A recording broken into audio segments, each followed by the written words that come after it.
1,71,759টি। মোট ভোট কেন্দ্রের সংখ্যা 65টি।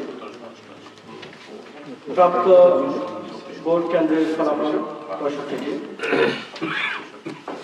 আলী আজম মোহাম্মদ আবু বকর বাংলাদেশ জামায়াত ইসলামী দাঁড়িপাল্লা প্রতীকে ভোট পেয়েছে 69,847টি। HM মমতাজুর রহমান ইসলামী আন্দোলন বাংলাদেশ হাত পাকা প্রতীকে ভোট পেয়েছে 1,695টি।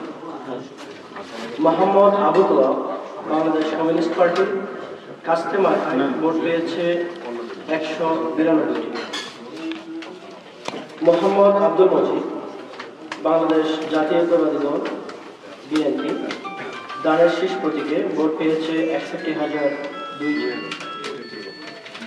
মোহাম্মদ আসাদুল ইসলাম বাংলাদেশ সমাজতান্ত্রিক দল বাসদ মই প্রতীকে ভোট পেয়েছে 102টি। সওগাতুল ইসলাম